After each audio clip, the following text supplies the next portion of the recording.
गुजरात में अहमदाबाद के सरदार वल्लभ भाई पटेल एयरपोर्ट से दोपहर 1:38 पर एक प्लेन 3000 मीटर वाले इस रनवे पर दौड़ लगाता है और हवा में उड़ जाता है।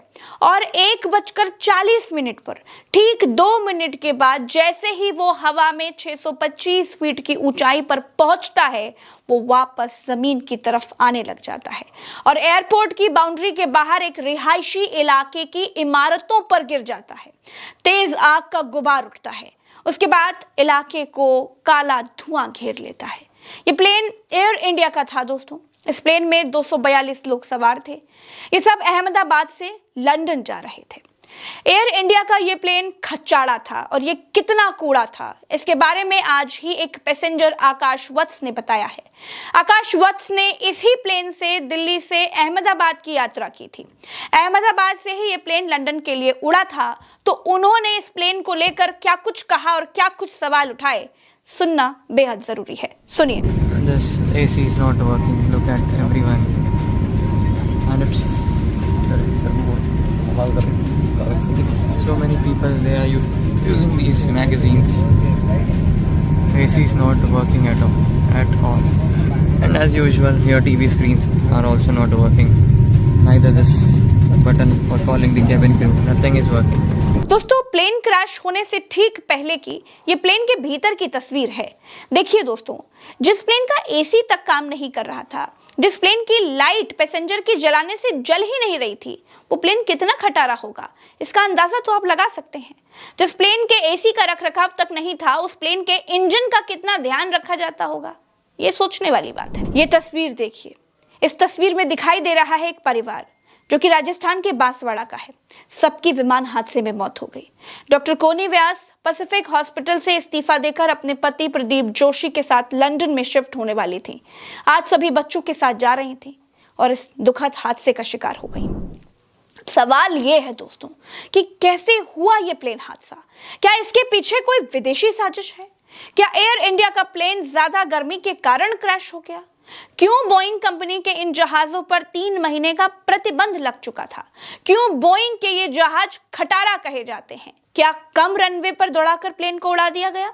क्या ज्यादा माइलेज के चक्कर में 242 लोगों की जान चली गई? क्या एयरपोर्ट के बगल में मौजूद साबरमती नदी में प्लेन को गिराकर यात्रियों की जान बचाई जा सकती थी? एक एक बात बताऊंगी दोस्तों, सारी कहानी आपको समझाऊंगी।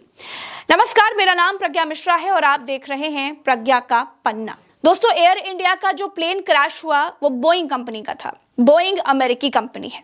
इस प्लेन क्रैश में गुजरात के पूर्व मुख्यमंत्री विजय रूपाणी भी नहीं रहे, वो भी इस हादसे में मारे गए। कोई जिंदा बचा है?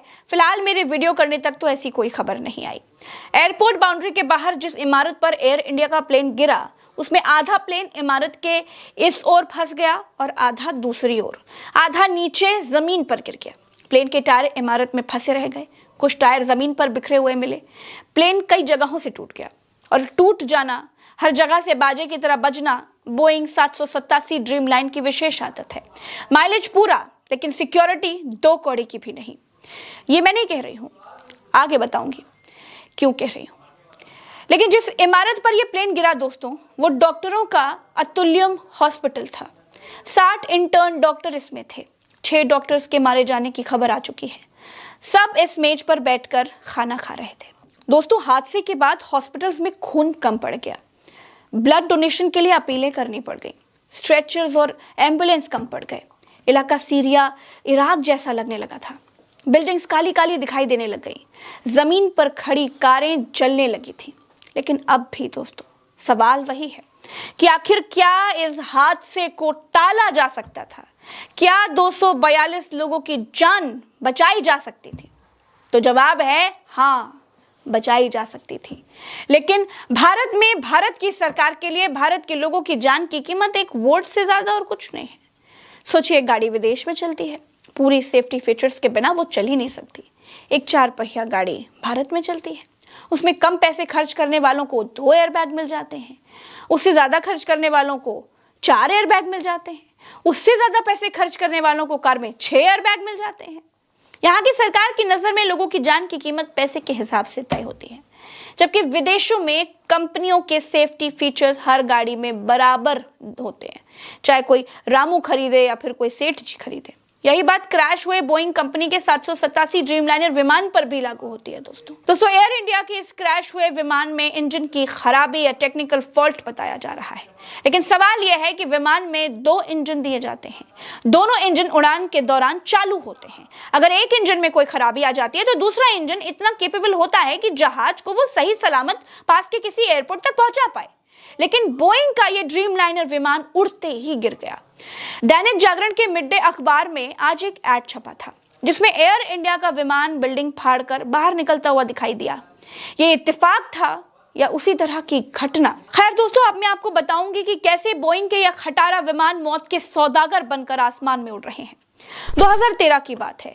2 नए ड्रीमलाइनर 787 विमान जापान की 2 एयरलाइन कंपनियों के बेड़े में शामिल किए गए थे। इनमें लगी बैटरी में आग लग गई। आग लगने के चलते उसकी इमरजेंसी लैंडिंग करवानी पड़ी। अमेरिका के फेडरल एविएशन एडमिनिस्ट्रेशन ने 3 महीने के लिए दुनिया भर में सभी ड्रीमलाइनर विमानों की उड़ानों पर रोक लगा दी थी। उसके बाद बोइंग ने अपने बैटरी सिस्टम और उसके इंजन की गर्मी से बचाने के तरीके में कई सुधार किए थे। 2020 से 2022 के दौरान ड्रीमलाइनर में कई मैन्युफैक्चरिंग डिफेक्ट की खबरें आई थी। बोइंग ने भी माना था कि ड्रीमलाइनर की मैन्युफैक्चरिंग में कई तरह के फॉल्ट्स हैं।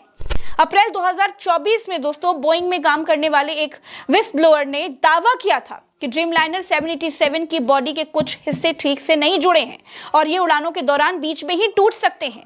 ये विस्ल ब्लोअर इंजीनियर सैम साले थे जो 10 साल से ज्यादा समय से बोइंग में काम कर रहे थे।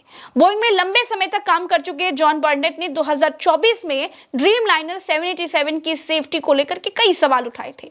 मार्च 2024 में उनकी रहस्यमयी परिस्थितियों में मौत हो गई थी। घर के पास ही एक पार्किंग एरिया में उनकी लाश मिली थी। दोस्तों बोइंग 787 में इलेक्ट्रिकल सिस्टम का फेल्योर, विंडशील्ड में दरार, फ्यूल लीकेज और सॉफ्टवेयर में कई गड़बड़ियां होती रही हैं।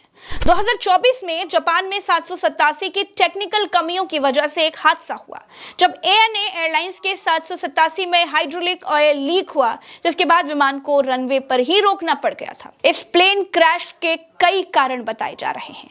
पहला कारण है डबल इंजन फेल्योर, यानी दोनों ही इंजन एक साथ फेल हो गए। दूसरा है स्टॉल हो जाना, मतलब जब विमान की नोज यानी आगे निकली हुई जो एक चोंच होती है वो बहुत ज्यादा ऊपर की ओर हो जाती है तो विंग्स पर हवा का प्रवाह सही तरीके से नहीं हो पाता है। इससे लिफ्ट यानी विमान को ऊपर उठाने वाली ताकत जो है वो कम हो जाती है।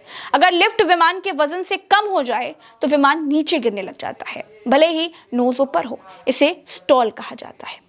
दोस्तों नोज ऊपर होने का मतलब है कि पायलट विमान को ऊपर ले जाने की कोशिश कर रहा था, लेकिन अगर गति कम है या फिर विंग्स लिफ्ट नहीं बना पा रहे हैं तो विमान ऊपर जाने की बजाय नीचे गिर सकता है। स्टॉल होने पर विमान अनियंत्रित हो सकता है, जिससे वो बगल में झुक सकता है या फिर बहुत तेजी से नीचे आकर गिर सकता है। पायलट ने अंत तक कोशिश की प्लेन को बचाने के लिए, लेकिन बचा नहीं पाए। 242 पैसेंजर्स में से सिर्फ एक ही व्यक्ति बच पाया है। ऐसी खबरें फिलहाल निकल करके आ रही हैं और अपने पैरों पर वो चलता हुआ दिखाई दे रहा है। कहते हैं जाके रखो साइयां, मार सके न कोई। सरकार को एविएशन के नियम कड़े करने चाहिए। खटारा प्लेन क्यों चल रहे हैं, इसकी गहन जांच करनी चाहिए। मेरे साथ फिलहाल इस वीडियो में इतना ही। चैनल को सब्सक्राइब जरूर कीजिएगा। नमस्कार।